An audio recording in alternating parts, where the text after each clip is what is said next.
And when she called me about this opportunity, I was very thrilled to do it. And when she spoke to me about what you guys were getting in this program, I thought, whoa, I really would have enjoyed getting this kind of training in my third year of medical school.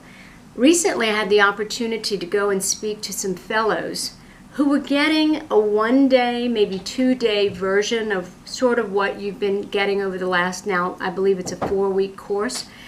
And frankly, even though I told them at the time, I wish I'd had this in my fellowship as well, it's a little late then to kind of be thinking about some of these things. So again, sometimes it's hard for us to understand, why would I be thinking of these things right now? I want to learn, all the things we want to learn about medicine. But it is important because this is going to be a huge aspect of how you'll be able to see your patients, get your patients what they need, and be that doctor that you want to be. So I thought I would just tell you a little bit about my background so that you'll know a little bit about my training. I grew up in New Orleans, Louisiana, and I graduated from LSU Medical School in 1987. I did my internal medicine residency at Ochsner Foundation Hospital and finished that in 1990, and then I went on to do my rheumatology fellowship, which I finished in 1992. I did not start my own practice until 1993, so I kind of took a gap year before gap years were a thing. But it was a great year. I kind of just was resting up and getting ready for the rest of my medical career. I did my initial board certification in both internal medicine and rheumatology through the traditional ABIM. I am now currently recertified through the National Board of Physicians and Surgeons. So in 1993, as I mentioned, I went into autonomous private practice, but I did this with a group. So I was with a group of, it's kind of like a musculoskeletal specialty group. And so there were orthopedists, I was the only rheumatologist, physiatrists, pain management even. So it was kind of a really great mix. And that lasted about 15 and a half to 16 years. I was quite happy in the group, but there were, dynamics that occur. And so that kind of withered away. And I started my own practice in 2009. And when I did that, I went out as a solo rheumatologist. There were other rheumatology practices in Pensacola where I had great relationships, and a couple of them kind of wanted me to come and join them. But actually, I wanted to be autonomous and on my own, making my own decisions that appealed to me in a lot of ways. I want to tell you a little something about my family because I think it's quite relevant to what I'm going to say to you as we go forward. I come from a family of physicians, and so does my husband. So my father, my late father, was an orthopedic surgeon. My brother is an orthopedic surgeon, older brother. My younger brother is a urologist who is married to a radiologist. I am a rheumatologist. I am married to an ophthalmologist. My father-in-law is retired internal medicine nephrology, and my sister-in-law, so my husband's sister, is also internal medicine and nephrology. So the reason I bring that to you is because when I look and I'm going to speak to you about the transition that has occurred in medicine over, say, the last, 50 years, I'm not coming with just my experience of now over 30 years. I'm coming with knowledge, having grown up in the household of a very busy, dedicated orthopedic surgeon. My husband growing up also with his father, who did a lot of things for this, he worked in the state healthcare delivery as well as doing private practice. He taught a lot of residents. So we really have a big perspective of how our fathers did it. And so I see these changes, which concern me, and I think these are not good for medicine. And I will say, from then to now, most of it for the physician has not been good. What I see happening today, however, is a movement of physicians saying, you know what, we're the ones with the knowledge, skill, and experience, and we have everything that it takes to reclaim medicine. So here's the message that I want you to get at the beginning of this. You really are coming into medicine at a very tumultuous time, but I assure you, your choice to become a physician was not a mistake. You have made an amazing choice, because there are so many rewards in medicine that have nothing to do with financial reward. Although, I'll put the caveat in there that it's okay to want to make a good living. You will have, at the end of all of this, given up much of your youth, when you think about it, studying and doing other things that your contemporaries were not doing. So yes, it's good, and you shouldn't apologize for wanting to make a good living. However, there are other aspects of medicine that are so rewarding. The camaraderie of medicine is one of the things that really keeps me going. My relationship with Dr. Ryan, we don't even live in the same city, yet we've spoken many times on the phone. We have very similar sort of ideas about medicine, and it's just fun to share those. That would be one. The wanting to continue lifelong learning, that's kind of in our DNA. It is what we want to do. That's a reward of medicine. And then, of course, needless to say, what you would get from your patients is rewarding, because when you build up those bonds with your patient and you bring to them your skill and your knowledge, they are appreciative of that. And that will be a great reward for you going forward. So, yeah, it's a different time to be coming up as a doctor, so to speak, but I guarantee you, you will be happy in your choice ultimately. And the things that you've learned in this past 4 weeks are going to help you, I believe, make better choices so that you can make absolutely sure you do things that are good for you.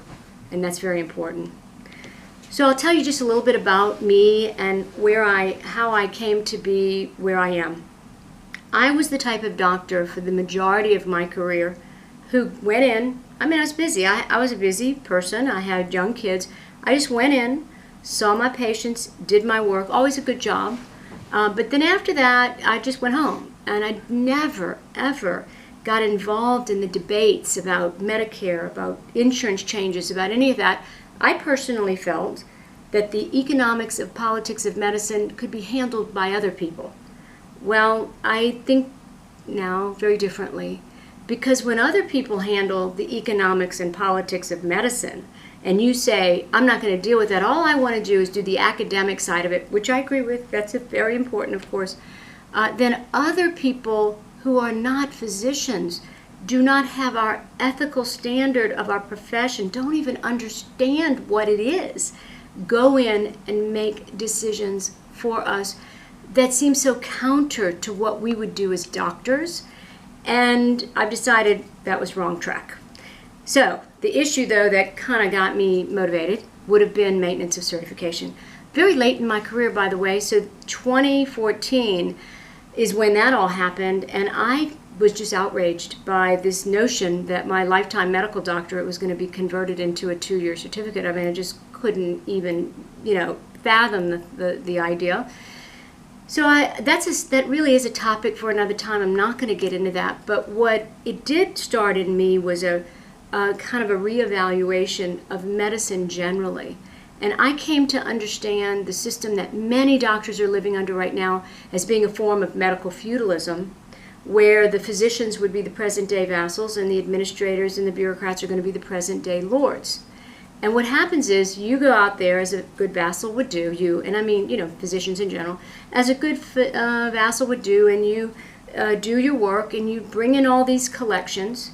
You're allowed to keep a small percentage, right? And then the rest is taken as the price to practice medicine.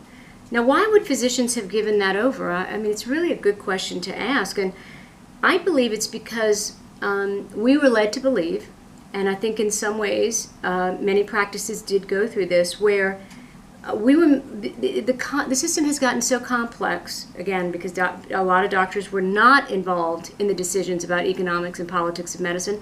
The whole system got so complex that we would view that we would fail if we went out on our own. And many of us did not want to risk that. We basically kind of signed it over to bureaucrats and administrators, and we believed them to be the entity that would protect us from failure. And they promoted themselves that way, frankly. Come and work for us. You're gonna have a guaranteed salary. We're going to give you a little office space. You're going to get your staff. Everything is going to be good. The point that I want to make today, I had made this point in the past when I've spoken about this, that I believed that that feudalistic system essentially would come crumbling down at some point, because feudalism is a failed construct for any sort of, governance or society, and I knew it would. But I believe that the recent pandemic, has kind of shown us that this protection that many doctors were guaranteed was really more of an empty promise than a promise of true protection. So the easiest one to go to on that would be the lack of personal protective equipment. It was the obligation of these administrators and bureaucrats to secure that. You're a doctor. You don't know what the supply of your hospital is. And so they did not do that. And then if doctors felt uneasy because they were put in these conditions and they spoke out against them, then they were reprimanded and sanctioned and other things happened. So there was no protection there. Also, when you go into an employment contract, there's a guaranteed salary there. It's part of the deal, right? Well, many doctors, they came to these doctors and said, you know what? We're going to cut your guaranteed salary, and it will be cut to, say, 50% even. And the doctors were kind of powerless. So the protection of the most basic thing, which is the guarantee of your salary, was not there. So it's interesting, because I've never been in an employment contract like this, but I know many doctors who have. And when they tell me that they go to their administrator or the bureaucrat or whomever they're dealing with, and they want to make a change in their employment contract or bring up, maybe this clause doesn't work, I'd like it to be substituted with something. Oh no, we cannot change these. This is how it is for everyone. This is, I use the word immutable, right? Well, it turns out when it comes to the guaranteed salary portion of that, not so much. So I think we really need to be aware that some of these protections they're very shallow, to say the least. The other thing that bothers me about what has come about in this pandemic is the ability of physicians to prescribe off-label. It, to me, is being forever put at risk. Now, you may be thinking, that's kind of odd. Why does she bring that up? Well, I'm bringing it up because I'm thinking forward on this one. What you have now is a situation where bureaucrats, administrators, governors, or whatever, they're sort of setting the rules for whether or not you can write a prescription. Now, right now, of course, the drug is hydroxychloroquine that everybody I don't even want to talk about the efficacy or what have you of that. What I'm saying to you is that for time immemorial, the highly educated, skilled physician was thought to be the only one who could weigh the risk and benefits of any particular treatment. And that is because we have spent all this time in our training and we've developed a certain level of knowledge, skill, and experience. These other people who are making these decisions do not have that, and if it is taken out of our hands, it changes the practice of medicine forever. So you, younger doctor especially, must be paying attention to these things. I worry that if they take this away from us, or they even, let's talk about this, prescribing off-label. What about if they start to insinuate that that's kind of fringe or radical or even worse, unethical? So let's take that one step further. These are things that I like to think about. So who benefits from that, would you think? That if you as a doctor are told, gosh, you only should prescribe medicines that are FDA approved, who benefits from that? Well, the people who benefit, of course, would be PBMs and mega corporate pharmacies, because everything would have to be done there. Pharma, wouldn't they love that? You can't use a cheaper generic alternative off-label. You have to come and, get their, quote, approved drug.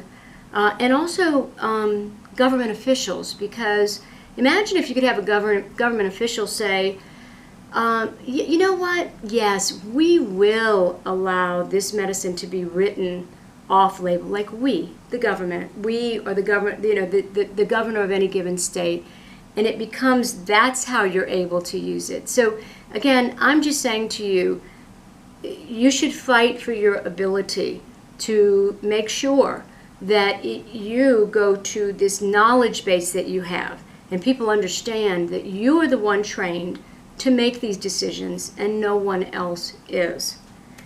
So a little bit more about that, about this pandemic and what it's revealed.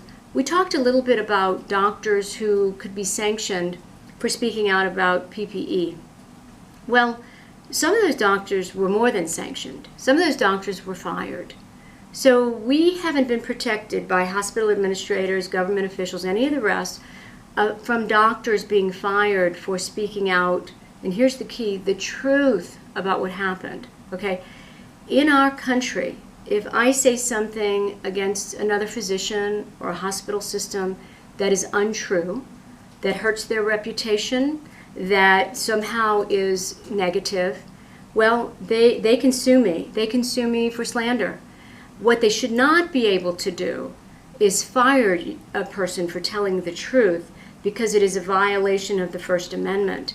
And again, we need to stand behind our doctors who are finding themselves up against this.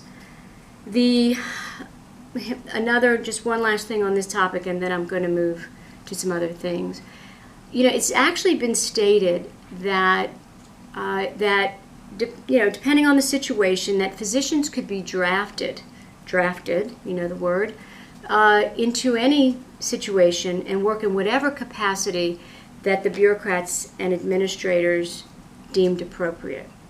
So that's out there. Now, it hadn't happened, but the suggestion has now been floated, and there's something called, I can't remember what it's called, but it's like a creep that what happens is, so some outrageous, outlandish suggestion is proposed, and then a few years from now, well, it had been talked about before, so it's not as outlandish as it was at the time. They kind of get into our sort of psyche. But what that says to me is, in addition to everything else, physicians could find themselves as conscripts of the federal government with no ability to dictate their labor or how it's used, much less the fruits of their labor. So this power could be taken away from you, and I think you must fight against that notion as well. You should always be in charge of how your knowledge, skill, and experience is going to be used. So for me, the pandemic has reaffirmed a message that I've been kind of saying now for a while, which is that physicians must become the sole determiners of their professional fate, completely in charge of how their knowledge, skill, and experience will be used. And I think, I'd like to see, and again, I want to say this here, I believe there are many rooms, so to speak, in the House of Medicine for physicians to practice the type of medicine they want and to bring to their patients the best treatment that they can. So in my world, though, I think that the best thing for medicine would be to try to reclaim our autonomy from hospital employment, insurance company networks, mega corporate pharmacies, and the Medicare stranglehold. So I am here then with that sort of intro to speak with you about how I did what I did, and I think you can get a kind of a feel of why I did what I did. So I'm a specialist, I'm a rheumatologist, and when you think about the profession of rheumatology, you think, well, goodness gracious, most of your patients are going to be elderly, correct? So they're going to be Medicare. And that's true. They are to a large extent. So when I made the decision so I got into my new practice in 2009, the one on my own, solo. That first year I took any and everything that would pay me. It didn't matter, I signed up for it all.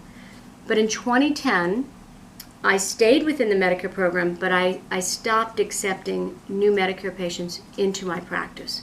And the reason I did that was because Medicare, well, first of all, that was quite controversial, I might add, for a rheumatologist. No one that I knew was doing that. I mean, I was like the only person. But the reason I did it is because Medicare or CMS, they just kept sending me endless emails about if I didn't do this by this date, I would be penalized. I really didn't like the idea of being a penalized doctor. It didn't appeal to me. I'm one of these people who really doesn't like to be, kind of labeled. Because, see, here's the deal. Dr. Ryan, if she saw that I had been penalized by Medicare, she would know that meant that I was just taking less money because I hadn't quite done some compliance thing.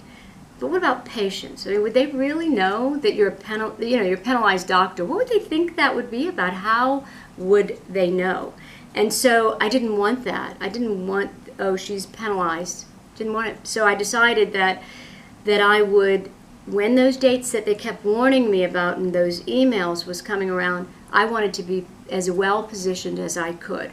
And so in that 5-year or so period, I was able to, not completely, but I did change the milieu a little bit of my practice. So for instance, I kept all the Medicares that I had, and if somebody became Medicare, I kept them. I didn't say we have to leave now, but I just didn't take new ones in. So that was a 5-year period, and I do think it really helped.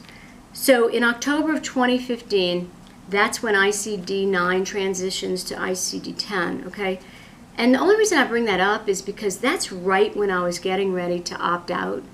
And you always have this sort of, it's kind of a tug, and should I really do this? What's going to happen? What should I do? Am I doing the right thing?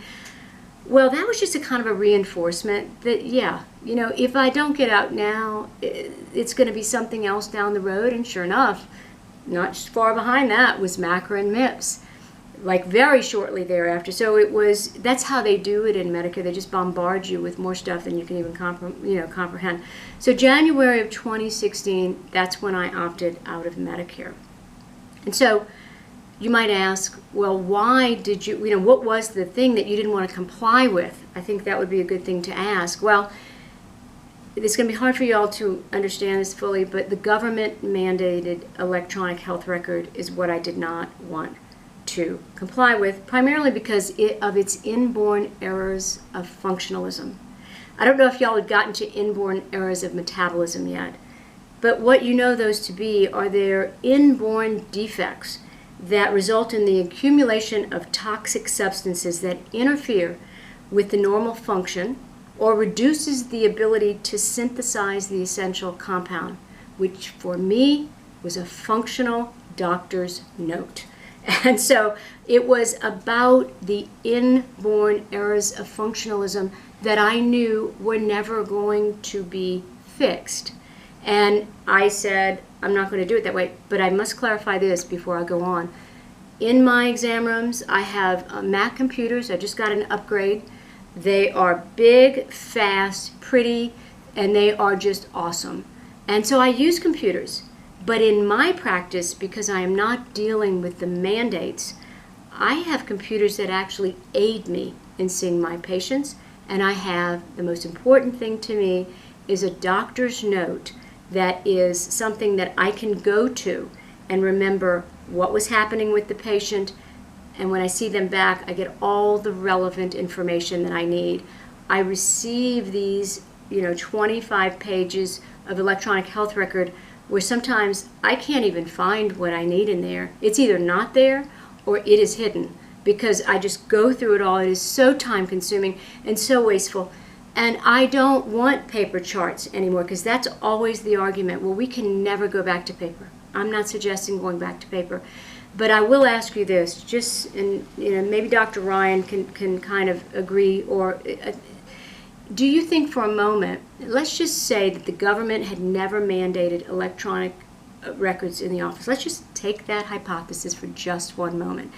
Do you think that doctors, particularly young doctors like yourself coming up, would have not developed things that would have worked in their own individual offices, which would have then caught on, which would have been more friendly and physician-centric, which automatically means patient-centric? Of course they would have. It was the government mandating those things that has us in the mess that we're in today. Well, I'm just going to go through these very closely. The other thing, of course, is that it forces physicians to look at, I'm kind of glancing at you have to stare at your computer screen the whole time you're in there. That was never an acceptable option for me. The other thing that I'm quite offended by is this voluminous amount of work that physicians bring home. Right now, it's about an hour and a half a night that family physicians go home and spend on their mandated EHR tasks, which is another horrible word for what we do. And that's time away from their families. If there's anything that this pandemic has taught us, is that we should not be taking time away from our family time and our home life. If you can get your job done at work, it should be done at work. Now, I can be reached if a patient has a need, but I am not at home doing tasks on an electronic health record, and that was never going to be acceptable to me.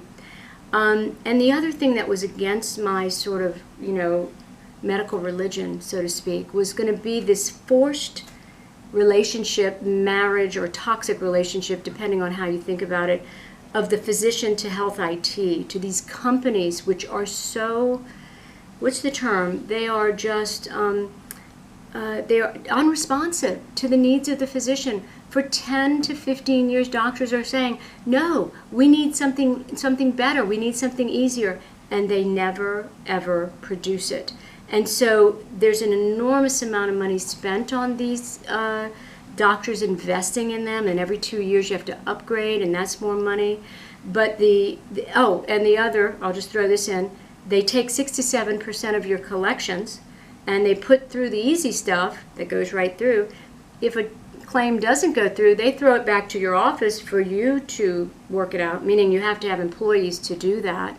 And then, when it finally goes through, who gets 6 or 7%?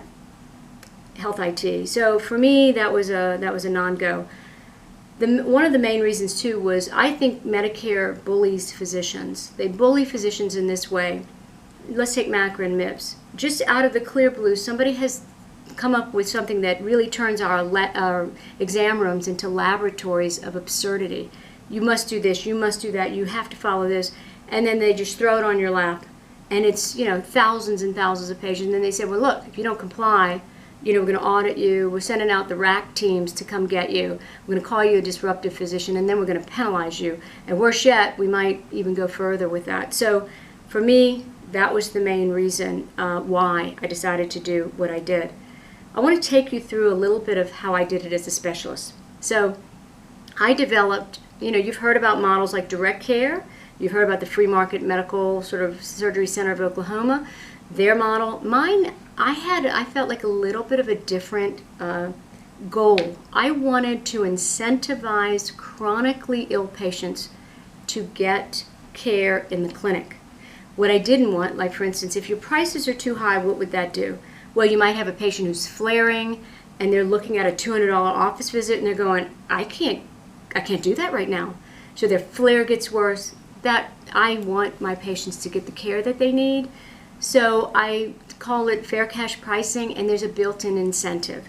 So I'll tell you how it generally works. I do it based on 12-month intervals. And so at the beginning of the 12 months, the first visit of that period, it would be $95. Now when I first started it, it was $90. I did have one price increase in 5 years, and I went up by $5 an office visit.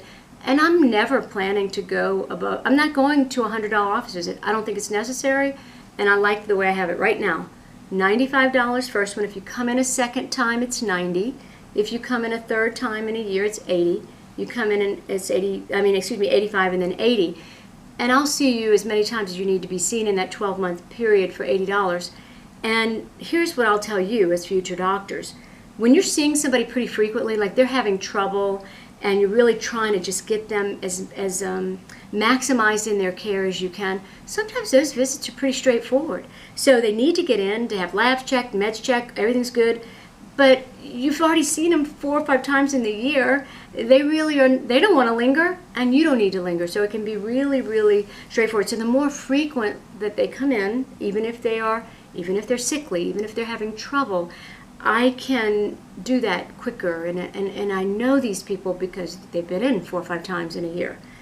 I also discourage people from staying away. So that's harder for me. You've been gone a year and a half, and now you want to come in some sort of big flare. So those prices do get more expensive. So you're so much better getting at least a yearly, maybe 2 visits in a year, because the prices stay stable.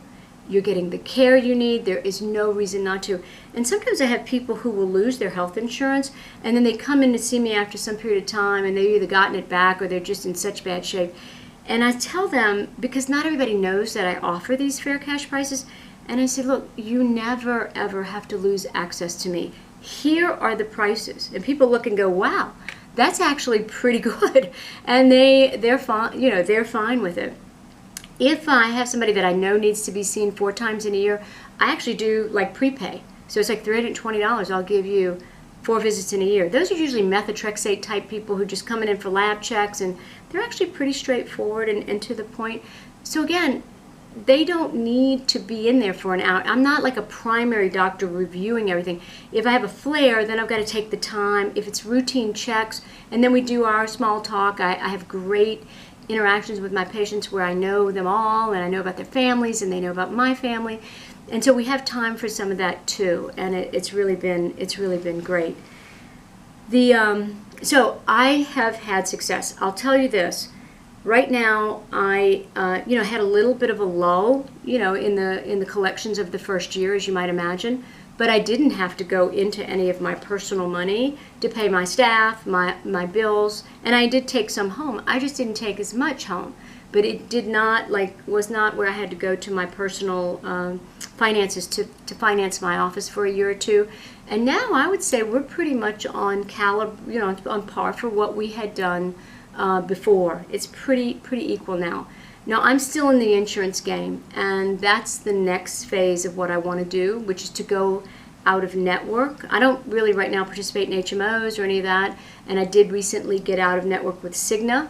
And so I'm going to kind of take one insurance at a time, but they really have, meaning the insurance industry, created this, it's kind of a ingenious but diabolical kind of scheme of networks and deductibles to where patients are trapped. And when they broke the deductible down to inpatient and outpatient, that's where it really got bad. It used to be in the old days, I'm not sure if Clodagh remembers this, anything paid for your insurance went to one deductible.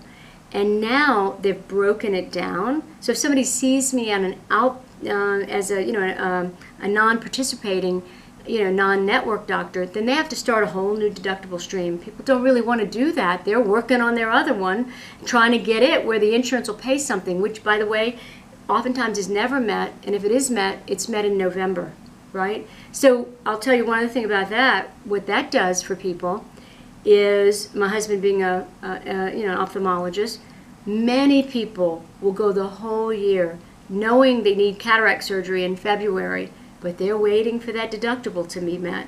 So people are making decisions that are not all that great. Like the whole year they've had poor vision, but they're going to do it. So we need insurance reform, and I'm going to come to that in just a second. So I'm going to list a couple of things for you just because this makes me happy to know none of these apply to me anymore. So I gave you a little bit of why I left Medicare at the time that I did, but there are so many things that go away when you opt out. Okay, so I'm going to read a few. I'm going to read them quickly. MACRA and MIPS, EHR mandates, something called STARK, anti-kickback regulations, some aspects of HIPAA, False Claims Act, RAC, Recovery Audit, folks, 68,000 ICD-10 codes. And here's one that I think you may be surprised about, so I'm going to spend a second on this one. The prohibition of writing off copays or deductibles for poor patients, or charging the uninsured what Medicare would have paid, not what you billed Medicare. So let me go through that a second. Medicare makes it a form of Medicare fraud. Now, you could always ask the question, are they really going to come for that? It's possible, no. But by the same token, I'm against a system that would even put this into place. If you are a doctor and you know someone is struggling to meet their copay, and you're like, that's fine, I'll just not charge the copay today. Guess what? That's considered a form of Medicare fraud, and they can come at you for that. Or if you see an uninsured patient and you say, you know what, I'm going to just basically take from this patient what Medicare would pay for what they would have paid me. So say, y'all aren't used to these numbers yet, but let me give you a few. So I might send Medicare or sent Medicare a bill for $160, and Medicare may have paid me $80. So when the patient comes in, I'm thinking, okay, uninsured, I'm going to charge them $80. Well, no, when Medicare says, no, you can't do that. That's a form of Medicare fraud. So all of these bills that you sometimes read of the uninsured getting these enormous bills, and everybody goes, that is just outrage. It is an outrage, but it's also Medicare driven, because I don't think the hospitals even want that bad press, but they kind of have to send it, because you have to look like you're going after the patient for what you billed Medicare, not for what Medicare would have paid you. Now, in reality, particularly with hospitals, they oftentimes will negotiate prices with patients. But frankly, the fact that the law is even on the books is an outrage, in my opinion. But the greatest reward for me when I opted out of Medicare is unsubscribing to those endless, threatening CMS emails. And that, the day I opted out, I didn't realize it. I kind of went, oh my gosh, I don't need this anymore. Boom. I hit the unsubscribe, and it was a really good feeling. So as we go forward, I want to talk to you about a few things that I think are going to be super relevant for you, and I hope you'll get something out of this. I have kind of practiced this way, but by the same token, I've sort of put it down in a way that I think is really important. I'm going to call it the happiness quotient. Okay? What do I mean by that? Well, the happiness quotient for physicians is time doing the things that have true meaning for us. Again, entering irrelevant junk data into the EHR has no meaning for anyone. So here they are. This is the equation. Time spent at the bedside or with patients. Mentoring and teaching. Like, I love this, right? Okay? In relevant, self-directed learning. Like, I know what I need in my practice to make me a better doctor, and I should be the one who chooses that. Time to renew ourselves with the people we love doing the things we love. Divided by servitude to the EHR, trademarked MOC, which is, again, another topic, and administrative and clerical duties. So what you want is you want that bottom number to shrink as much as possible to give you, just a very high happiness quotient. But guess what? You must work on that. No one is going to give you that.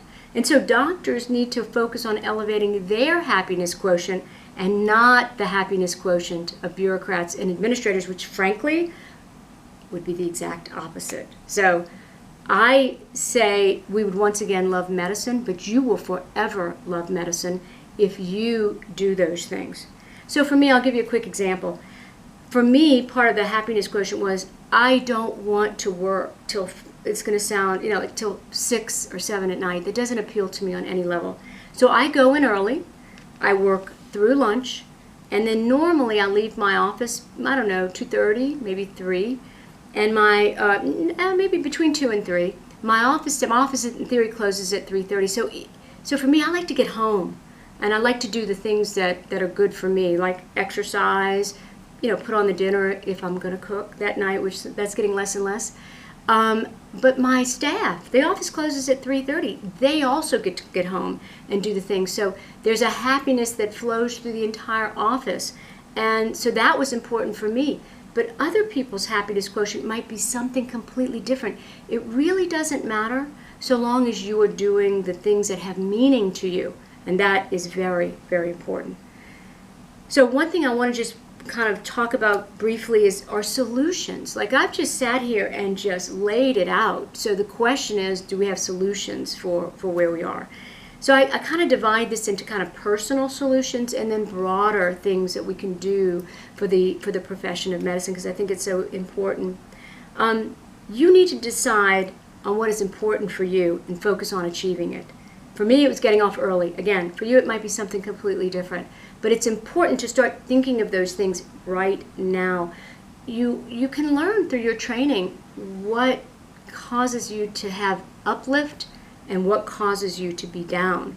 And you can figure that out, and you can say, okay, that's not going to be part of my future life, but this will be.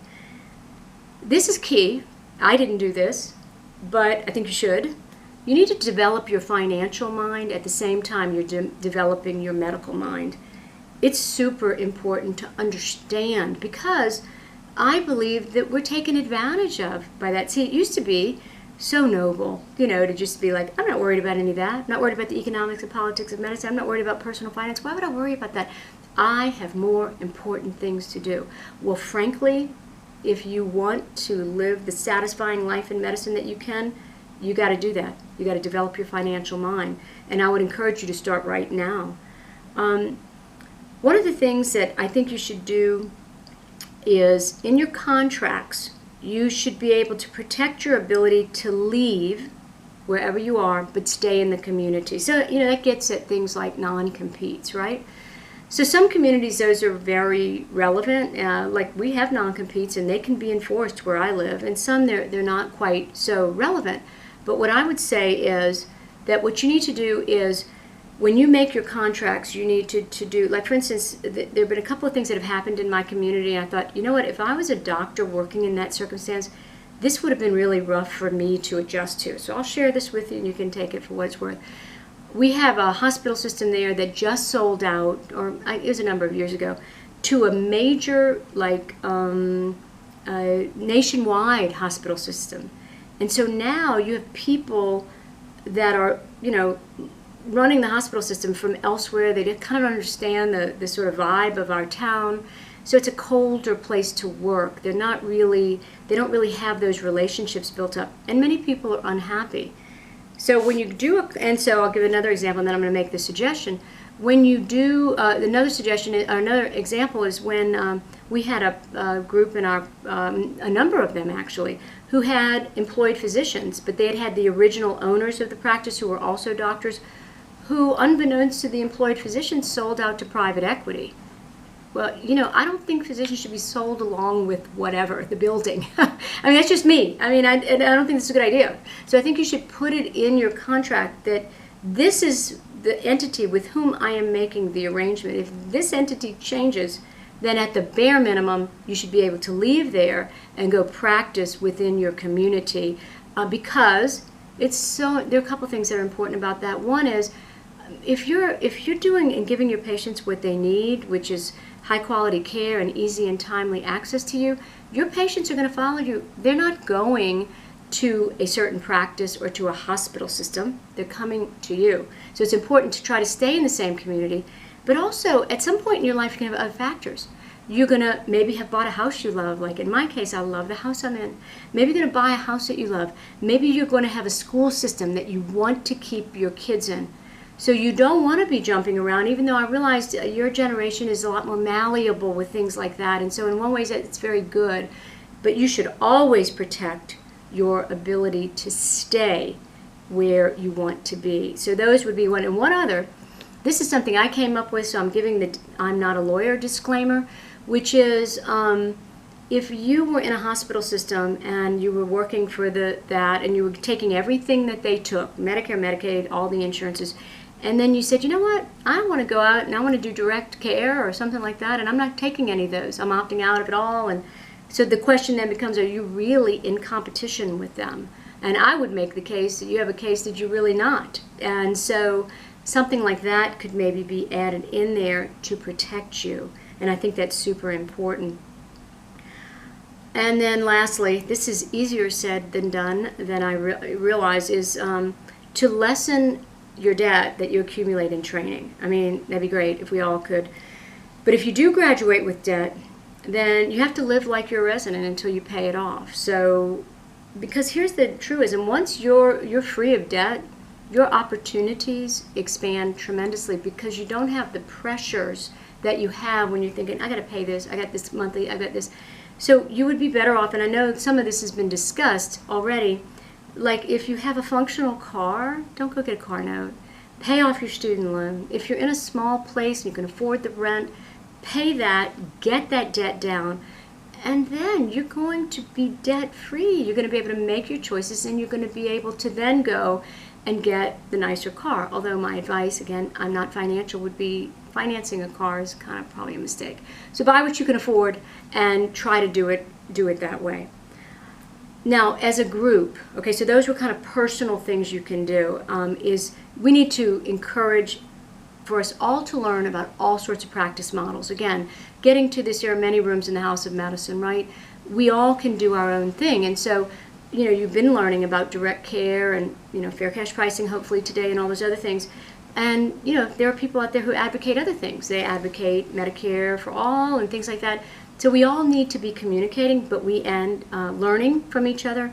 And we need to be able to do that in a way that we are promoting and defending our profession, and not where they can use it against us because this is a faction and that's a faction. So it's super important to do those. I will add this, though, about the direct primary care movement.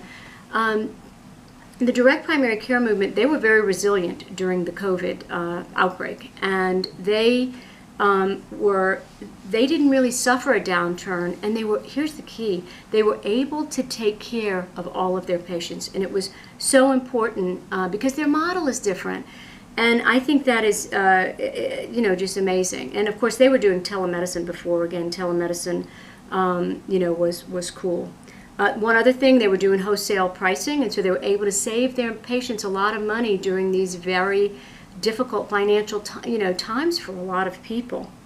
I'm going to try to wrap up. I do want to make the point, and I'm not going to belabor this. This is kind of a long topic for another day, but there needs to be reforms in health insurance where we can say people should be able to set up large, I think, health financing accounts and pair it with catastrophic. You realize that's kind of illegal. I mean, it's not allowed right now, and it would give insurance, or put it back to what the true meaning of insurance was, which was to protect you from financial ruin if the unthinkable happened. It makes no sense for someone to pay $1,000 a month to come in and pay for the insurance, then to pay my $85 office visit, which oftentimes the patient has a copay. So, I mean, that doesn't make any sense whatsoever. So, what I'm going to do is just end with a couple of things. I have some examples of some physicians fighting back if somebody wants that, but I know we're getting a little tight on time. So, I just want to mention something that I think is super important. Our Hippocratic Oath has been used against us for a long time, and I think we're starting to see that change.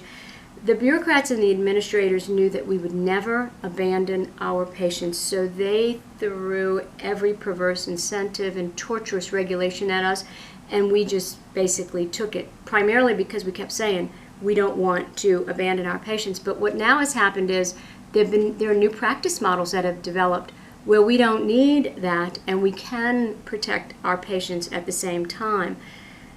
So for me, it's time to incorporate defending the profession and protecting the financial health of our patients into our medical ethic. We've always had, we're going to do the best by our patients, we know, but our profession is under siege, and we need to protect it. And then our patients' financial health is being threatened by the things that I've outlined, and we can certainly go into that some more with question and answer. And I think we can bring patients on board because our patients are our allies. And if we take the time to educate them about these things, they're going to say, yeah, I think a physician-led approach to solving healthcare is exactly what we need.